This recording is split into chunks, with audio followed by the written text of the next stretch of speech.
In part 4, we're going to be talking about the old internet right before social media. We're going to try to answer questions like, why are people so different in groups than when they act alone? What was the internet like before social media began? And how does the format of website or forum, group, mailing list, things like that, how does that create a culture? This is the Lit Media Workshop, and this is part 4 of our internet series.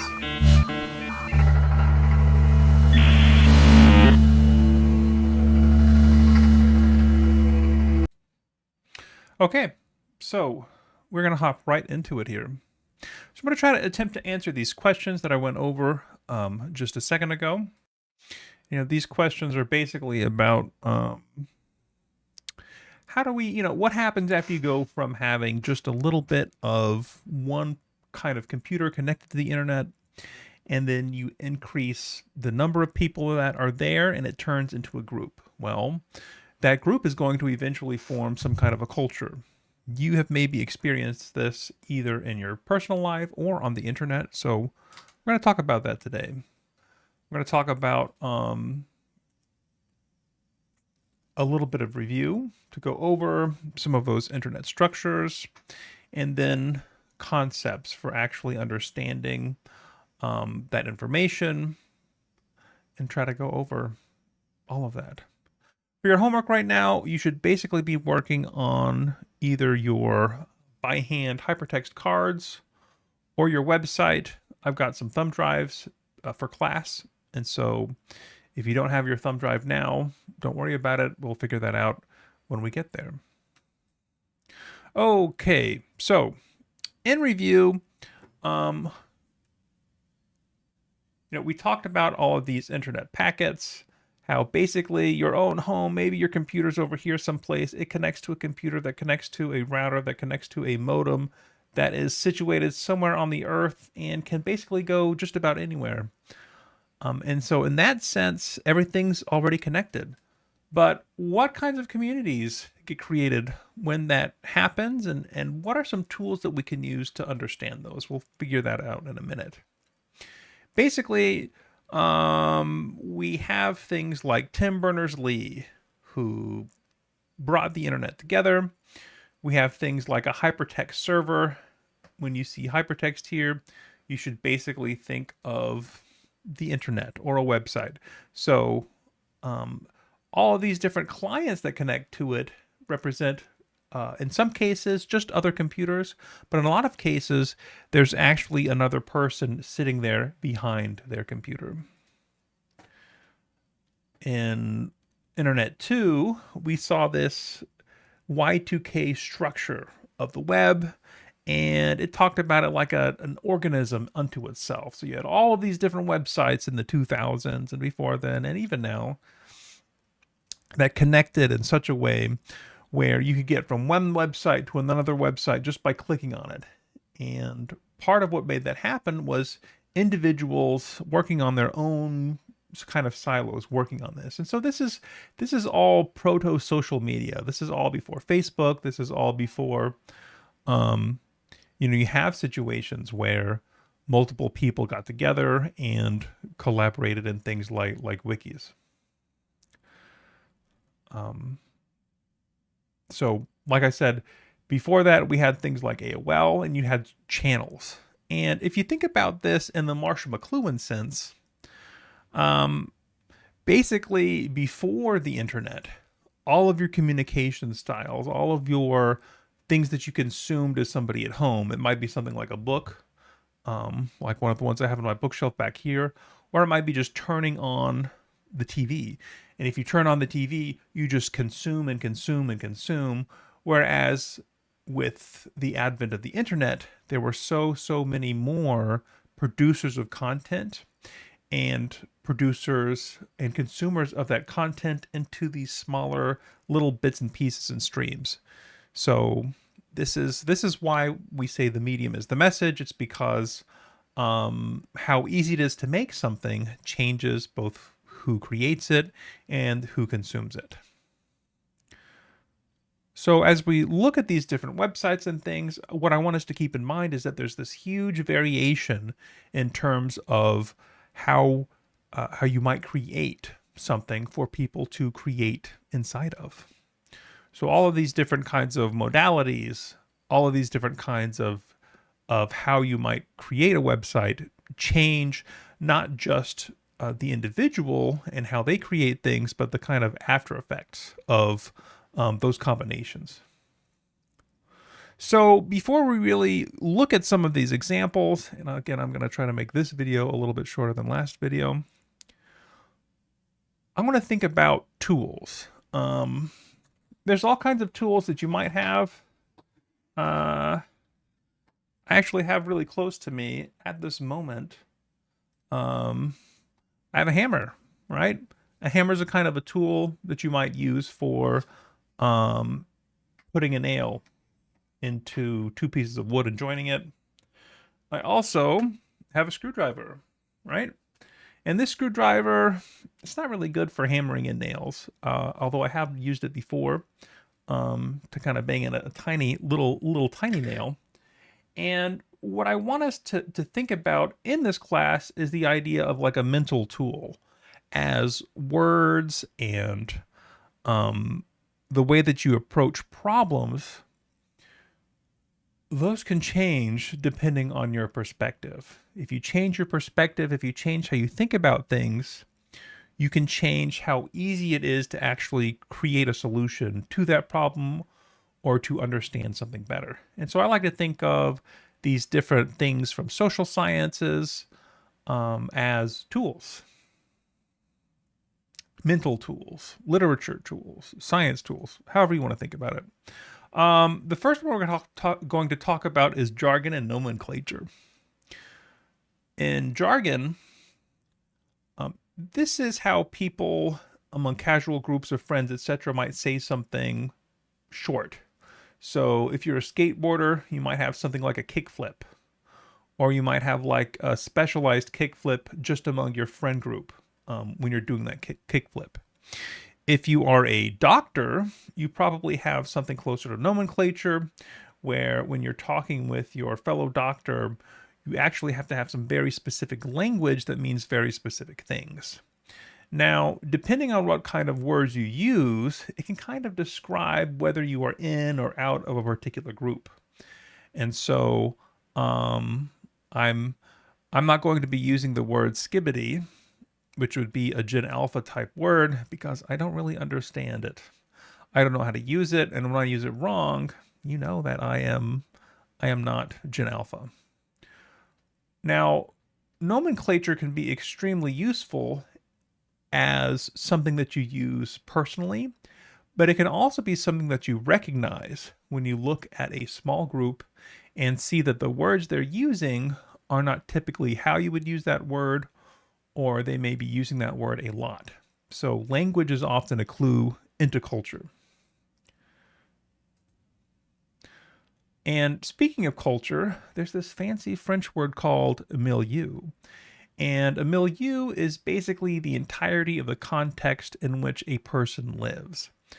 So if you think about all of the different attributes that might be part of how people are living, it might involve something physical, where you physically live. If you live in a place up north like South Dakota, maybe it gets very cold sometimes, so you need a jacket. And it also creates a pressure where the seasons matter a lot more than, say, if you lived in a place like Texas, where you might only need a light jacket and not a coat. There are also cultural things that can impact your milieu. For example, it just might depend on the kinds of people around you. The other things that might matter is like the style of the time. What kind of haircut is popular at the time? You might have a particular kind of beard style or facial hair, or tie up your hair in like a ponytail. And whether or not that's appropriate and what it means changes based on that style. It used to be that having a tattoo was something really important in distinguishing you among different kinds of classes. I don't know that it's very important in my particular age group. There's political milieu, there's things happening above us in terms of political people making decisions and things happening below us. So basically, anything that you can think of that might impact how somebody thinks or how they feel is part of their milieu. Here's another conceptual tool. This one's called third places. This is a concept where you think about all the different places you might be and how often you're there. And the first place is something like home, where you live. The second place would be work or school, where you go primarily as there's the second thing that you basically do in life. And then you might have third places, things like a public square, where you have a mall or a park. You might have places like a bowling alley where people are all engaged in a particular activity. But the point of this is that a lot of the things that you do there are going to be informal. They're going to be places that have regulars, people that just hang out there. So you know if you're going to go to a particular place, you associate it with particular people and a particular culture as well. Now in the digital world, many of the different sites you might think of as third places as well, depending on how they're structured. Here's another couple of social tools that I like a lot, social concepts. One of them is called reciprocity. This is the idea that if somebody does something for you, that you want to do something for them, and then they want to do something for you, and it just kind of goes back and forth and back and forth and back and forth. This little image here represents the prisoner's dilemma, which maybe we'll talk about in class, but basically the idea here is that if two people both stay silent, and they're both probably guilty, what ends up happening is they might both only get a little bit of time in jail or whatever. But if only one of the people stays quiet, for example, A testifies and B stays quiet, then actually A here would get no time, but the total time goes up. And so, there's some kind of paradoxes here. There's some kind of things where it's almost like a puzzle that's impossible to solve. But it's the basic idea. Reciprocity is if you scratch your back, if I scratch your back, then you should also scratch my back. Or if you scratch my back, I'll scratch yours, as an ask. The other one I like is from Robert Cialdini, who talks about social proof. And basically, it's the concept that as you see people doing things, you assume it's appropriate behavior. So as you do things, people see you doing those things. Let's say that you're picking up litter off the ground. Say, okay, well, I should pick up litter off the ground. And even it's possible for me to pick up litter off the ground. Or even since I live in this town, and in this town, I've seen people pick up litter. In this town, we pick up litter. Very, very nice concept that applies in real life here in meat space and also in the digital world. There's another concept you've probably heard of before, but didn't know the origins of. Richard Dawkins, famous atheist and evolutionary something theorist, came up with this idea for a meme. And a meme is basically the same thing as a gene, except it's an idea. So it's something that's simple, that has some kind of staying power, and it changes the environment around it. So genes are things that you get from your parents. So if you have, two parents, you might get some of the content and attributes that they have based on it being passed down. Well, there's another kind of thing that can also include its information by using biology. This is called a virus. And in a virus, you've heard of content going viral. Basically, in biology, a virus is just a little piece of information, of DNA or RNA information. And once this gets introduced into a cell, it uses that cell to duplicate itself, to make these different copies. In the social example of that, you can think of a meme as an idea. And that idea can take bits of these ideas and formats that basically take over the existing ideas or existing structures. So it's like you can take the idea of uh, peanut butter and jelly. At one point, somebody had peanut butter and they had jelly, and they thought, I wonder if these two things go together. So they're taking this idea of the sandwich, they're taking this idea of two different kinds of spreads, and it just keeps going. And so, in a way, peanut butter and jelly exist outside of biology. It's like an idea. In internet culture, we have memes, at least we used to have memes, that would look kind of like a poster. And you might have a bad advice dog that gives you bad advice. And it would basically take the concept of some particular situation, and then you can attach an additional payload, an additional message into that kind of meme. Okay, so now let's take a look at some pre-social media examples. Websites and blogs. This is an example from the Drudge Report. I think this is around the year 2000. And this was just a blog. It was just a website that some person ran that basically worked better than the news at some point. And so this changes how the spread of information actually happens. Blogs were extremely popular in the 2000s. They remain popular now, but they were also like hobby things that people would have. Then we have internet forums. Here's one that I used to frequent in the year 1999, which this is from. And you can see up here this archive.org. This is basically capturing this information. And it looks like it starts in October of 2000. So this is the Jedi Council, and it has all kinds of different threads that have up to like 4,000 replies.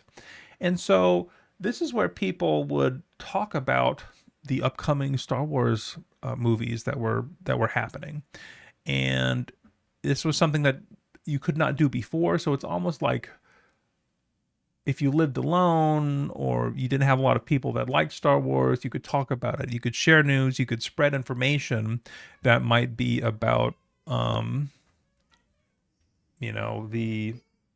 the upcoming movies and the leaks that are happening. So if there was going to be a certain character in there, there's a lot of uncertainty around it. And so this was just a fun way to get together with like-minded people. And it's like very specific, a whole website just to this one thing, not a particular part of Facebook or something like that. And so this is just how it was done back in the day, how you had to do it.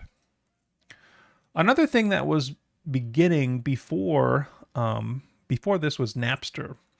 And Napster used to be a place where people would download a program and then use it to pirate music.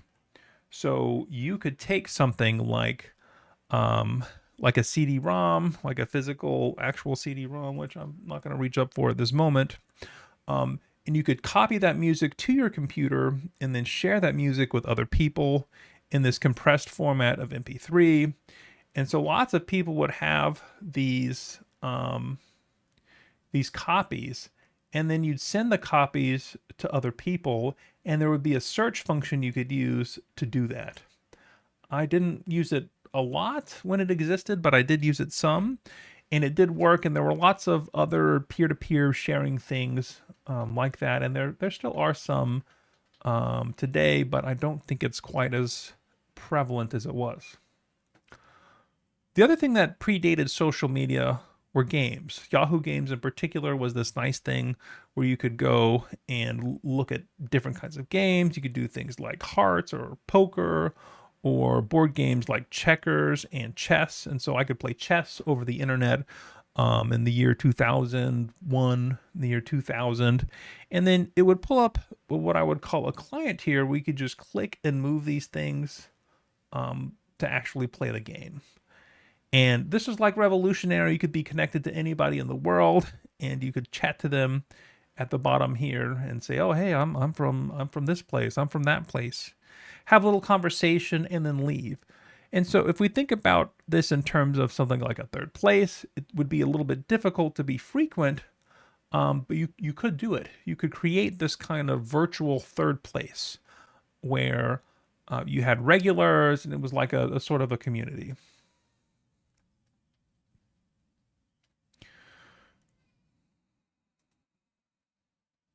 The other pre-internet social media thing is messaging apps.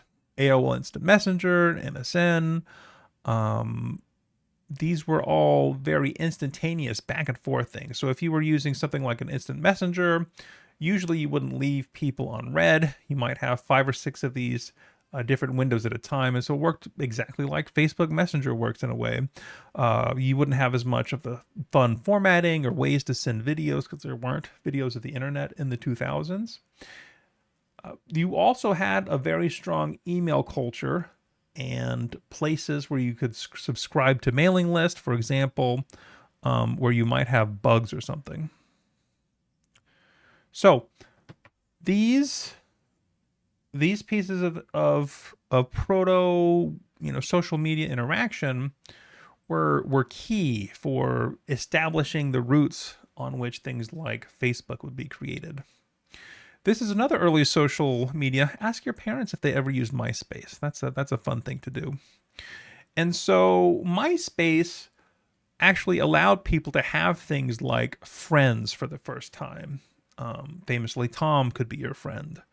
And you could put in information about yourself, things like how old you were, where you lived. And so some of the information was structured and formatted, but a lot of the styling, you can notice like all this like crazy background thing and all of the themes, these were all very customizable. And so you could think of yourself as having like a property or like a house where people could hang out and they could ask you questions. And you could send messages, but you couldn't like actually post on each other's walls. Like you couldn't actually post on other people's feeds, and there wasn't a feed. There wasn't a feed. All you could do is you could respond to messages, and you could take those responses. And so you couldn't post directly to people's walls. Everyone had total control over their own individual portals, and you'd have to actually click on those portals and refresh the page if you wanted to see what was going on.